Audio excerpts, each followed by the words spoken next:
Good afternoon. Good to see such a big audience. I'm here with a man who has inspired millions of Indians to work for the environment and particularly to clean up and save the fantastic, beautiful big rivers of India. So I think we will explore a little bit what inspires you and then how you're able to inspire others, and then later we'll move on to maybe the more practical issues regarding how you can achieve such a big movement in India. But let's start there. I mean, how you have been inspired to start working for the environment? Namaskaram. Good afternoon to everyone. My engagement with rivers and forests of southern India started very early for me. When I was 8, 9 years of age, if I got enough money to buy food for 3 to 4 days, I just managed this and disappeared into the jungles by myself.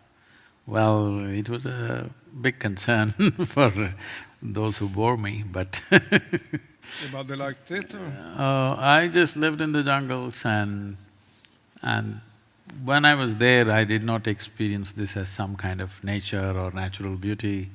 I just saw it as a life larger than myself. And when I was 17, I floated down Kaveri river for 163 kilometers for 13 days, eating off the river, living off the river, just on 4 truck tubes and a few bamboos. And the river is a life beyond you and me. People like you and me come and go, but these rivers have been flowing for millions of years and they must flow forever. But such a mighty life, we've brought it down to its knees today. The rivers that I saw at that time, 50 years ago, and the rivers that I see today are just half of what they used to be. They say average depletion is around 44%, but many rivers are well below half, and many of them which were perennial for millions of years have become seasonal rivers. This year, Kaveri did not touch the ocean for 3.5 months. It dried up 170 kilometers inland. The entire length of Kaveri in Tamil Nadu, between these two states, Karnataka and Tamil Nadu, there is a big war for water. It's going on for the last 25 years. But the entire length of the river is only 430 kilometers. But it dried up 170 kilometers inland. And the sad part is when we did this painting competition across the country in over 160,000 schools, many children, when we asked them to paint a river, they just painted sand. This is the experience of the people. And why is that? Why are they going so dry? Is agriculture? Why is it happening? See, in India, only 4% of the river water is glacial or ice-fed. Rest is all forest-fed. Forest-fed essentially means we have rains. Unlike in Europe, we have rains for only on an average of 40 to 45 days across the country, which is our monsoon. This 45 days of precipitation, we are supposed to hold it in the land for 365 days and let it go in the river slowly. If this has to happen, substantial vegetation has to be there.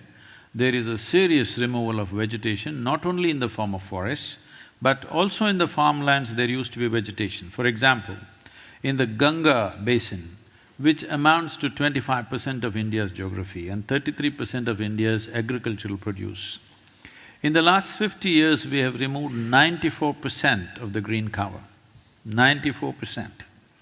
This has happened mainly because I know this well because 45 years ago I was into farming, and at that time when the new movement came of green revolution, where we started using fertilizers for the first time, chemical fertilizers, fertilizer companies openly advised every farmer to remove all the trees because fertilizer gets absorbed by the aggressive root system of the trees and it will not produce yield for the crops.